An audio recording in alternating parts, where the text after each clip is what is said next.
नमस्कार, एक बार पुनः स्वागत और अभिनंदन सृजन नवाचार में। मैं अर्चना शुक्ला, पर्यावरण कार्य पुस्तिका कक्षा 4 पाठ यात्रा यानी नानी के घर की यात्रा। तो चलिए इसको देखते हैं। पहला प्रश्न देखिए कि आपके कोई संबंधी आपके गांव शहर के बाहर रहते हैं और रहते हैं तो कहाँ? हाँ, मेरे चाचा दुबई में रहते हैं।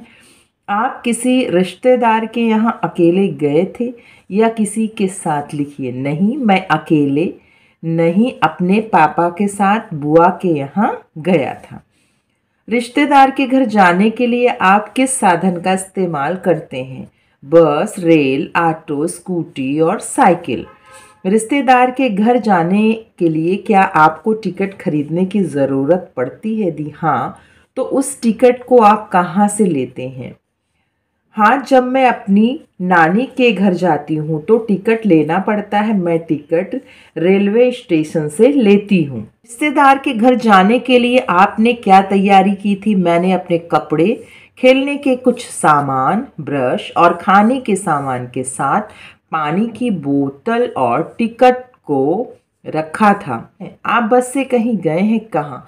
मैं बस से सीतापुर गई हूँ। इसमें आपने कौन कौन सी सूचनाएं लिखी देखी हैं? आपकी यात्रा सुखद हो। शिकायती पेटी, आप यहाँ शिकायत लिखकर डाल सकते हैं। शिकायत के लिए नंबर भी लिखा होता है।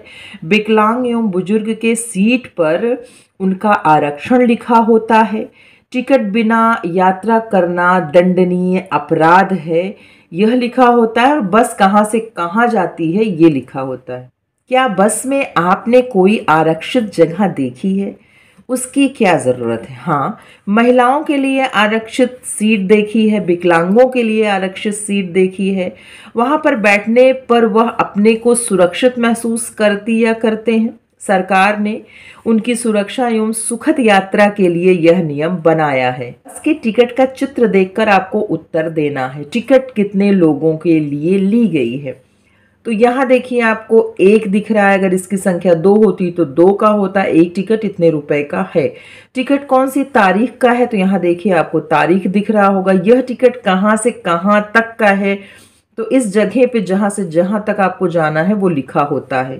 चौथा नंबर का प्रश्न देखिए कि UPSRTC का पूरा नाम क्या है? तो यूपी यानी उत्तर प्रदेश, S यानी स्टेट, R यानी रोड और T यानी ट्रांसपोर्ट और C यानी कॉरपोरेशन।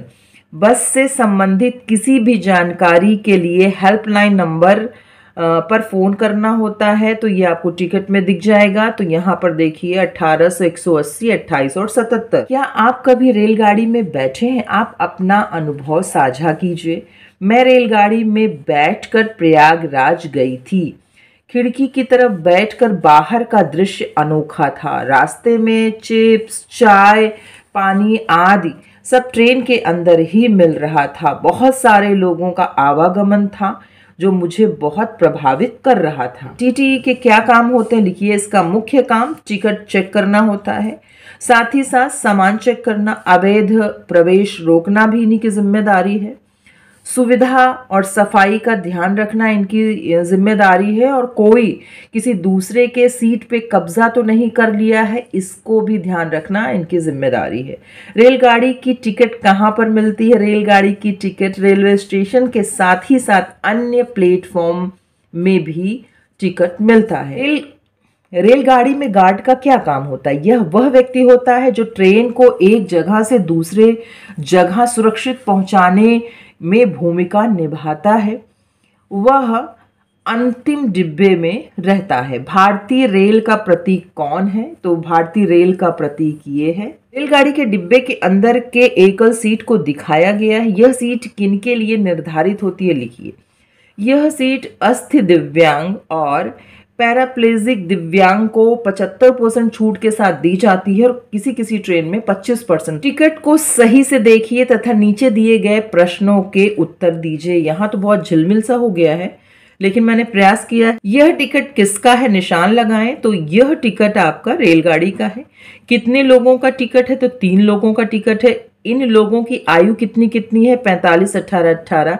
इस टिकट से कौन सी तारीख की यात्रा कर सकते हैं? इस टिकट से कहाँ तक यात्रा कर सकते हैं, और टिकट का नंबर क्या है यहाँ लिखा गया है, रेलगाड़ी का नंबर क्या है ये यहाँ। प्लेटफॉर्म टिकट और रेलगाड़ी टिकट के बीच क्या क्या अंतर है लिखिए।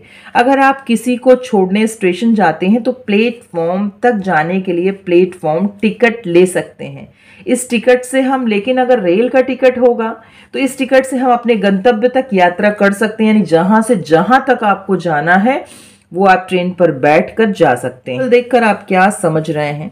समय सारणी यह दर्शाती है कि कौन सी ट्रेन कब आएगी एवं कब प्रस्थान करेगी।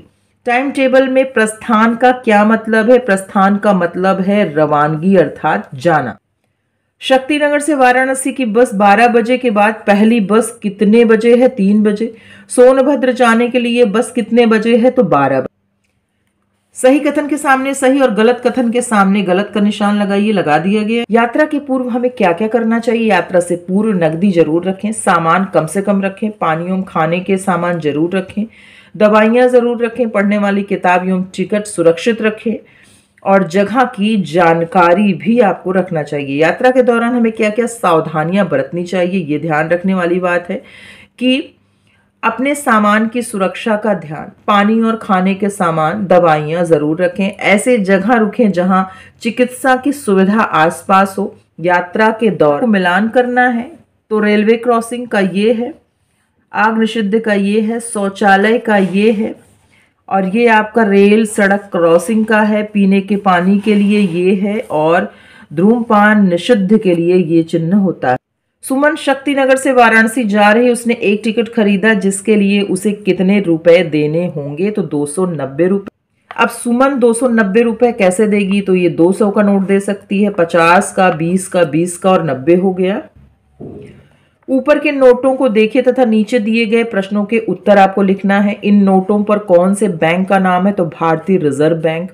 इन नोटों पर किसकी तस्वीर छपी होती है? तो महात्मा गांधी जी। दिखाए गए 10 रुपए के नोट पर 10 के अलावा कोई और नंबर भी दिख रहा होगा, अगर हाँ तो आपको यहाँ लिखना है। तो देखिए यहाँ पर एक सीरीज रहता है, उसका नंबर लिख दीजिए। नीचे दिए गए चित्र में हमें क्या संदेश मिलता है लिखिए। इसकी शुरुआत 2 अक्टूबर 2014 को की गई। यह गांधी जी का चश्मा है जिसमें स्वच्छ भारत लिखा है। हमें आसपास हमेशा सफाई रखनी चाहिए, चाहे मन की सफाई हो या वतन की सफाई।